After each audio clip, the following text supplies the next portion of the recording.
Hello, and welcome back to the Circulating Conversations Podcast, where we discuss library topics, genre deep dives, and book recommendations. I'm your host, Rachel, an Adult Services Librarian, and this is my guest.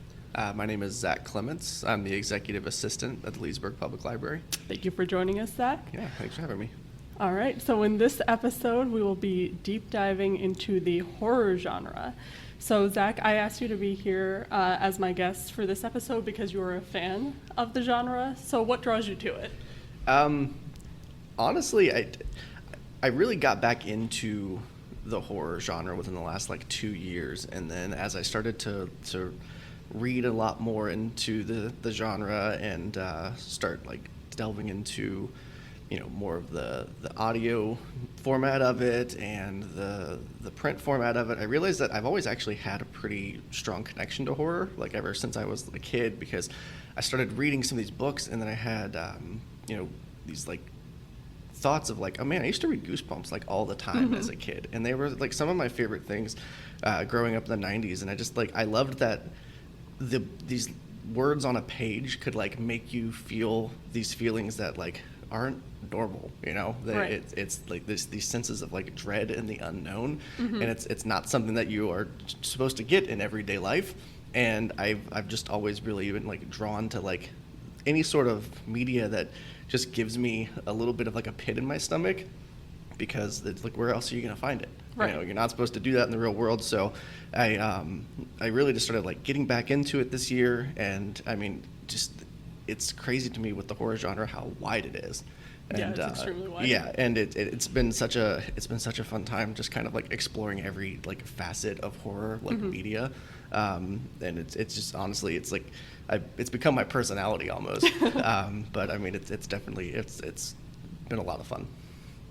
Yeah, that's great to hear. I can definitely understand where you're coming from. I think that draws a lot of people to the genre, that feeling that they get when reading it. Now, I actually had this question for you. So I am not good with horror movies. And I think part of that is the visual media for me.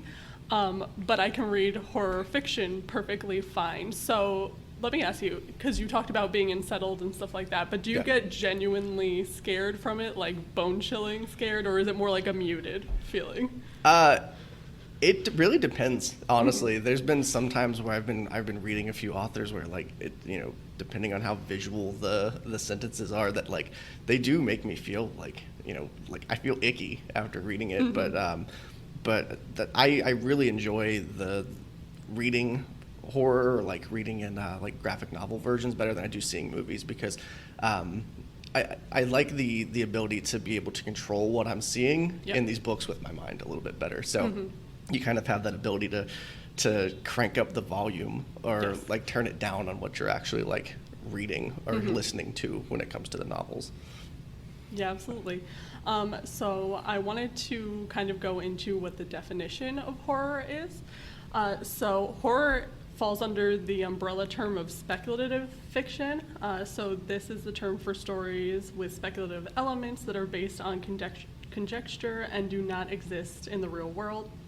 They're sometimes called what-if books.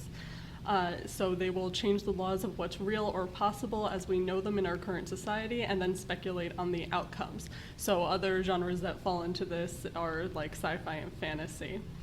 But horror itself is known as the genre that aims to scare, haunt, or repulse the reader. The goal is to send a shiver down the reader's spine. Unlike most other genres, the emotional responses it evokes defines horror rather than its specific content or structure. So it's all about how it makes you feel. And I wanted to know, and based on what you said before about horror, I was going to ask, do you agree? Yeah, I mean, I do. The one part of that description, where it mentions things that aren't real, that kind of breaks down into one of my favorite subgenres that I can talk about later. But that's where I love horror, because it's evolved a lot more past that, and you start to see the mundane horror, which is one of my favorite styles to read, where it does bring horror into your everyday life. So that's the only part of that where I'm it's definitely expanded past that original definition, but for pretty much else every part of that I agree. Yeah. Absolutely. So now I want to delve into the history of it and where its roots come from. So the horror genre really has existed since ancient times and oral storytelling, folklore, definitely religious texts as well. So generally, that stuff would focus on death, the afterlife, evil, and the demonic. It also introduced a lot of the classic monsters like vampires, ghosts, witches, and werewolves. And some people also credit ancient Greek epics as some of the first horror stories. And I wanted your opinion on that, because when I think Greek epics, I think heroes' tales, not necessarily horror. No, I mean, I remember being quite scared of some of the Greek epics. Was it the Iliad, I think? Iliad, Odyssey. Yeah, the Iliad and the Odyssey. There were some, like, the sirens were terrifying to me. The thought of a minotaur as a kid, like, I was, like, being stuck in a maze with a minotaur was, like, the worst thing to me when we were learning about it. So I can definitely see where, a lot of those stories were definitely meant to scare you. Yes. And, obviously times have changed, but I mean, I definitely can see, like, even that, or like you said, with religious texts, there's parts of those that are just, they're meant to bring an uneasiness to you. So Yes. I can definitely agree with that. Yeah. And I can see where you're coming from. I think what threw me off, like I said, I always considered them heroes' tales in a way. So I guess I took it as like overcoming certain things, then focusing on the monsters that were in them. But also, it's also true that a lot of them are quite chilling of like punishments that happen with them. I mean, they're like, this is going like, more modern, quote unquote, in time, but like the Grimm fairy tales, they both kind of have that sort of thing where they introduce elements that are supposed to like scare you against doing something. So yeah, I can understand then how that would be considered horror. So moving out of oral storytelling in ancient times, Horace Walpole, I believe, is credited as the founder of the Gothic genre with his 1764 novel, The Castle of Otranto, a Gothic story. So he's kind of credited with it because he literally subtitled it A Gothic Story, and he was the first one to do that. And interestingly enough, this novel, in a way, is kind of the blueprint for found footage films, because That's interesting. Yeah, he literally basically said that the novel was a rediscovered manuscript. Oh. So he acted like it was based off of like something that actually happened when it was totally fictional. So we can thank Horace for the Blair Witch Project, right, and anything thereafter. So also during this time, a significant amount of horror fiction of this era was written by women and marketed towards a female audience, mostly because a typical scenario of these novels was a resourceful female being menaced in a gloomy castle. So I thought that was interesting too, because I think modern day, I mean, in reality, any book genre is for any person, but I think some people think, oh, this is geared more towards, one gender and this is towards another. Yeah. So I think people might be surprised that horror was big with women. Yeah, that's really interesting. You do notice that as a theme a lot in a lot of horror stories, though. A lot of stories are usually like female centered, and even dating back, to that. To those earlier texts, you did notice that a lot of the main characters were like female or feminine leads in these like awful scenarios or having to deal with these things. So like you can definitely see where they could be drawn to it and find symbolism in those stories. So that's a really cool point. Yeah, I was surprised by that. So then moving into the early 1800s, where we got probably one of the most well-known classics, Mary Shelley's Frankenstein.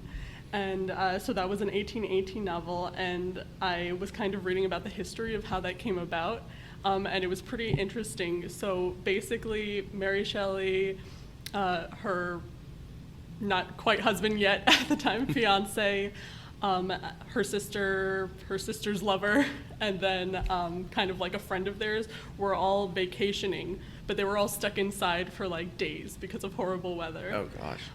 So they were like bored out of their minds, and they were reading all of these like horror novels and short stories and stuff. And one of them was like, we should do a ghost story writing contest between us. And so, though that did not fully produce Frankenstein, it did what Mary Shelley wrote for that kind of eventually evolved into Frankenstein. Oh, that's crazy. And in addition, out of that same writing contest, we also got John Polidori's The Vampire, which is considered the first published modern vampire story. Oh, wow. As well. So I thought that was cool. And another thing about Mary Shelley's Frankenstein, too, is it's also credited as one of the first science fiction novels, too, because she introduced pseudoscience into the genre. Definitely a groundbreaking novel. All right, and then moving into the mid-1800s is where we've got Edgar Allan Poe, who would bring the Gothic genre to America and starts to introduce psychological horror into the genre, dealing with like madness and the unraveling of the mind. So I wanted to ask, have you read those classics?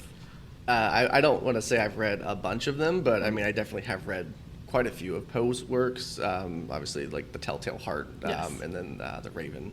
But there's always been one of his works that like always stuck with me, and it was Berenice. I don't know if you've heard of that one. I haven't read that one. That one is, reading that as a kid, it's about a man who is like meant to be like betrothed, and his wife starts to like become really ill. And he notices like as she's falling ill that she still has like a really nice set of teeth.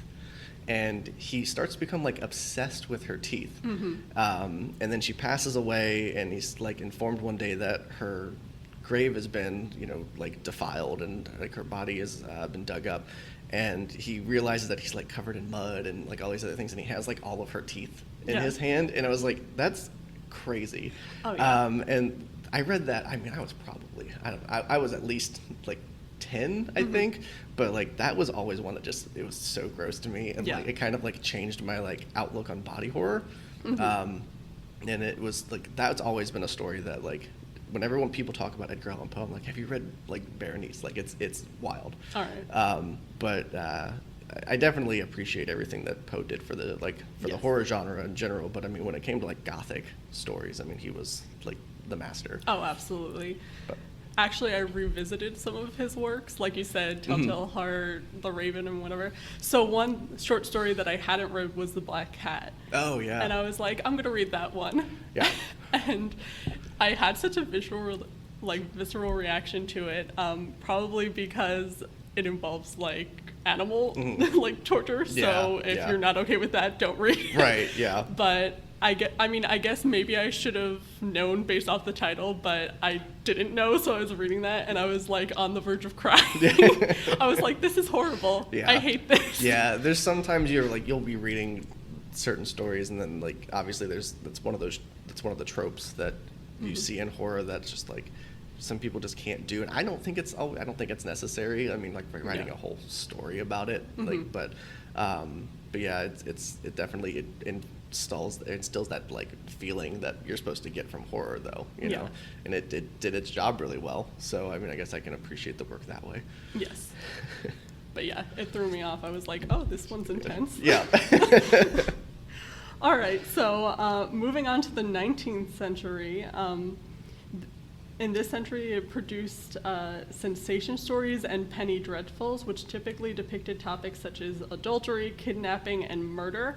I believe gore became more prevalent during this time as well in the genre.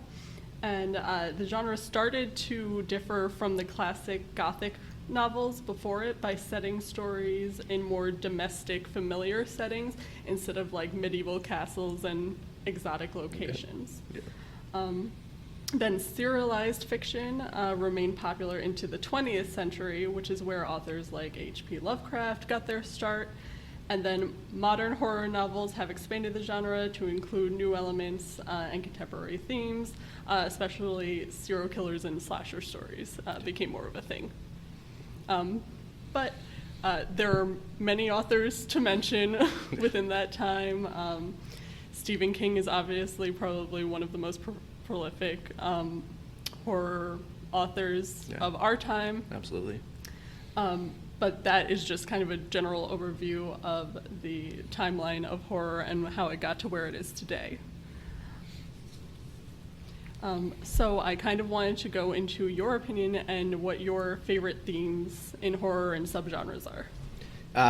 Yeah, I mean, it's such a broad category now, but over the last, I guess I want to say probably year, the biggest ones that have drawn me in, and then at the end of the book, I'm like, this is probably the best thing I've ever read, and it happens every single time I read one of these genres, are the mundane horror. Mm-hmm. I just love the idea that like something that's like seemingly comforting or like something you see every day has like minor details or just somehow it just doesn't fit into the scenario. Right. And like these minor things have dark implications. Mm-hmm. So that's like Grady Hendrix is fantastic at that.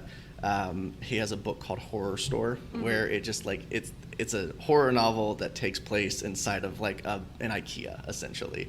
And if you do decide to read that one, read the physical book because it's set up like an IKEA catalog. Mm-hmm. I mean, it's just so fun. And then he does the same thing with like the Southern Book Club's Guide to Slaying Vampires. It's this comforting thing that people do every single day that just really can take a left turn. Yes. So that's one of my favorites with the mundane. But I'm a sucker for a good haunted house. And then yes. The slashers in book form, for some reason, I absolutely love. Mm-hmm. I don't like slasher movies. Yeah. But slasher books they're so fun to read. And Stephen Graham Jones is by far my favorite author when it comes to that. He has the third in the series, the Indian Lake trilogy, is coming out next March. But it's he has My Heart is a Chainsaw and Don't Fear the Reaper, mm-hmm. Are the two that are out in that. And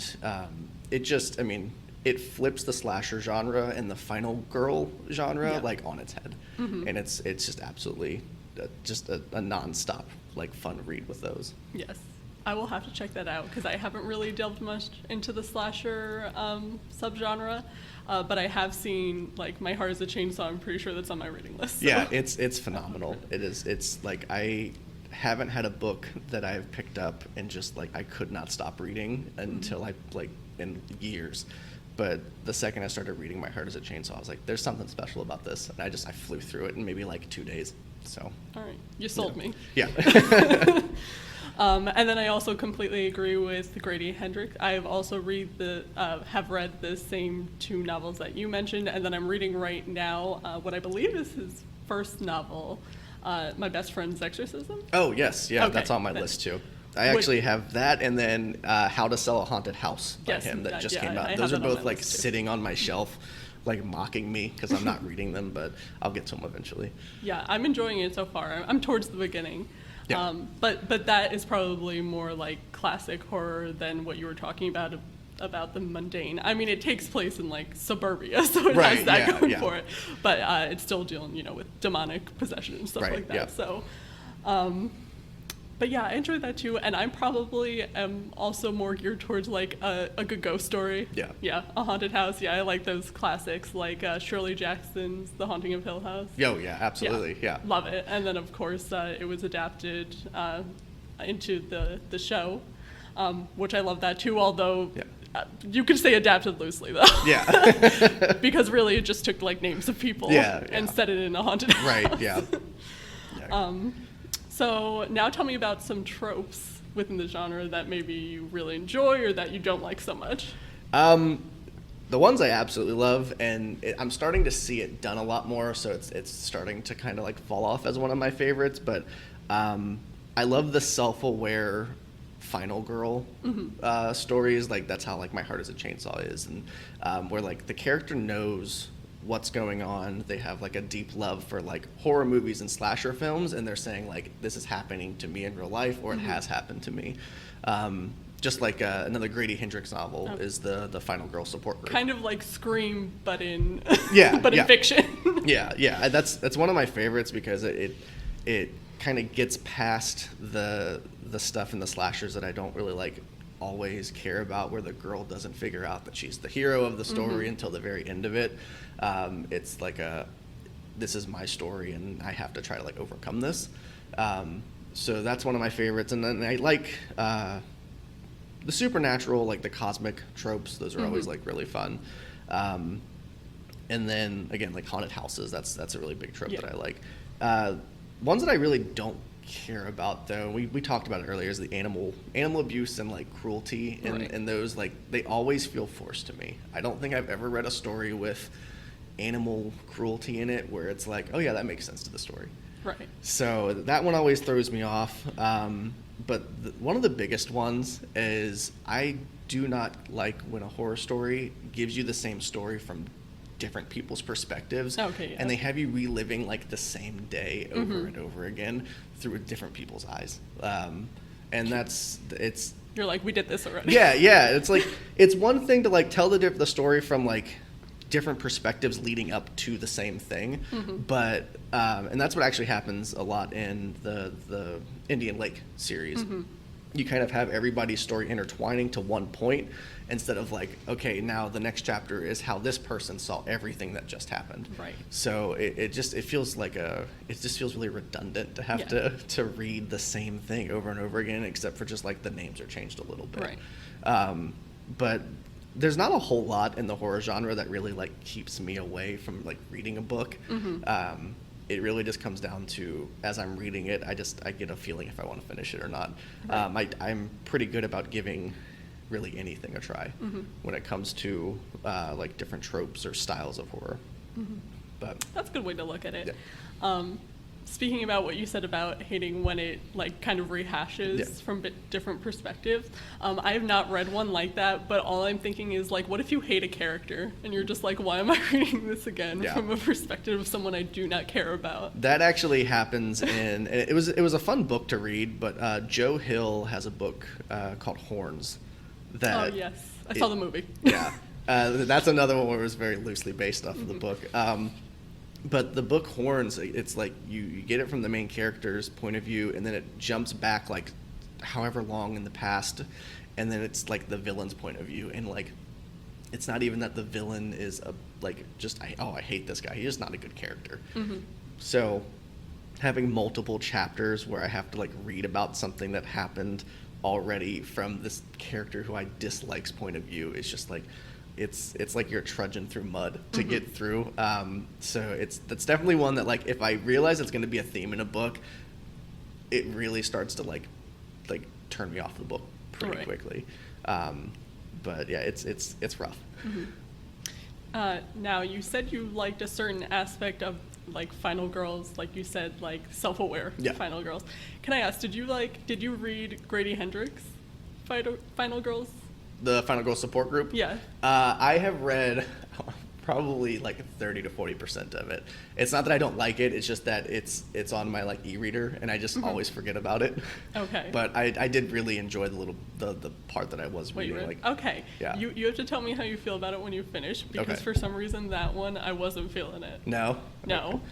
Yeah. I probably also got to about 30-40% and I was like, I'm gonna close this one. Yeah. I mean, it's definitely like it can be done in a way that really can get annoying, I guess. Like, is that what turned you off on it? Like, just I think maybe, I don't know why, something about the characters didn't work so much for me in that one that they did, because they're not that different than what you saw in like Horror Store or something like that. Like, you get those annoying characters in that one too, but something about it didn't work for me in that one. I think with that one, just because it's the part that is kind of throwing me off is that obviously it's supposed to be a support group for Final Girls, and there's just too many of them with too many clashing personalities. Yeah, that was could pretty hard for me. So too many personalities. Maybe that was it. I think, I think if you give the Indian Lake trilogy a try by Stephen Graham Jones, you'll really enjoy that, because it starts off like instantaneously as like I know about the horror genre and I know what's happening to me in real life, and I know how to reverse it or stop it, and it obviously doesn't go as planned. So but it's one specific character doing it instead of a massive group of it. So And I can see how that can also appeal to people who don't like the idiot main character. Yeah, that's the other kind thing. of trope. Yeah, that's never been one of my favorite tropes either. I always like that's where I have like the issue with slasher movies too, where it's like there's always one person that you're just like, why are you making that decision? Like Right. no person would make the decision that you're making right now. So you don't really see that too often in some of the horror novels like that are slasher themed, but I mean the idiot characters are still like they don't make it enjoyable for me. I like them just having to overcome something Right. like in a impactful way instead of a like, oh, he made a mistake, I'm not doing that. Yeah. You know? And I wanted to ask you this too. Do you have any preference for like how it ends? Like, do you prefer the main character living? Do you not care if they die? I don't like when they're left purposely open for a sequel. I'm going to keep harking on this series because it's just fantastic to me. But the Indian Lake series, you could read the first book and never pick up any of the other ones and be satisfied with that ending. And then if you read these next two, you could read the first and second one, and if you've never read the third book, you would be happy with how it ends. In like visual media, I don't see it as a problem, but with like novels, like leaving things open for a sequel is one thing, but like writing the book to make a sequel, like it can feel forced. And then but absolutely. I don't mind if the main character does die, as long as it's purposeful and meaningful to the story. But I just like to make sure, like when I'm reading a book, that at the end I'm either saying like, what the heck did I just read? Or like when it comes to the horror genre, when I'm done with the book, if I still feel like a sense of dread, like after that last word, I know it did its job well. Yes. Like I don't always need like a happy ending. Right. I like having that feeling of like, what happened? Like, why did I just like spend my time doing that, but like in the best way possible? Yeah. I 100% agree with that. I definitely judge stories on if they like pull some sort of emotion out of me. So yeah, if I'm left feeling unsettled or if I cried at all during it, I'm like, all right, that was impactful. Yeah. The latest book I just finished, it's called Mary, An Awakening of Terror. And that was one of those, like, it was a horror novel about this middle-aged woman who goes back to her hometown, and like there's a cult and something with a serial killer and ghosts, and I mean there's everything under the sun with this book. And I've recommended it to a couple like coworkers at the library as well, and when they finish reading it, they just go like, what did you just have me read? And I'm like, that's exactly how I felt at the end of it, and that's like my favorite feeling. And I like knowing that like the thing that I just read just really just like, you have to think about it. You have to sit there and go like, what happened? Like, why did it happen this way? And that's one of my favorite parts about the horror genre. Yes, absolutely. Now you've definitely been doing this the whole time we've been talking, but I was going to say if there are any other books you really want to highlight and give as a recommendation. Oh my God. I have tons, honestly. And then the one thing I didn't actually like hit on was like graphic novels in horror, because that actually is what kind of got me back into reading horror novels, was picking up some of the graphic novels that not only that we have here, but ones that I've seen at my local bookstore. And horror in graphic novels has like exploded recently. I mean, it's been huge. And if you're looking for something like graphic wise that's a little bit easier to read, that'll still leave you feeling kind of like a sense of dread, one of the series that we actually have at the library is called The Autumnal. And that one it's about like this lady's moving back home with her mother, and there's like this like witch cult in their woods that every fall like the town that they're living at just starts to like go crazy. That one's really good. And then anything by the mangaka Junji Ito we have done there. That is like body and cosmic horror to the max though. But he is like Japan's Stephen King, essentially. If you think of horror in Japan, you think of Junji Ito. So anything by him. But as far as novels and everything go, obviously the Indian Lake trilogy. The only one left by Riley Sager was a really fun gothic horror that I just finished, and that has a feeling of almost like, oh my gosh, I can't think of her name. from Boston. Oh man, it was she like murdered her father and mother. It was a nursery rhyme about her. Oh, Lizzie Borden. Lizzie Borden, Okay. yeah. Oh my gosh, yeah. It has like a Lizzie Borden feel to it. That one's really good. And then there's an author named Chuck Tingle that he wrote a book called Camp Damascus. If you look up the name Chuck Tingle, you're going to find some weird stuff. I promise you that. But if you read the book Camp Damascus, that's a really good horror that's centered around religious trauma and like LGBTQ like conversion therapy. And that one was a really like it hits really close to home for a lot of people. So that one's really fun. But those would be some of my biggest recommendations. Anything Stephen Graham Jones and the other ones that I mentioned. All right. Well, Zach, I just wanted to thank you so much for joining me on today's episode. I'm sure our listeners have gotten a lot of great book recommendations from you. Thank you so much for having me. It was a lot of fun. I had a lot of fun too, and I hope to have you on here again. And thank you for any of our listeners for joining us, and I hope you join us again on the next episode of Circulating Conversations.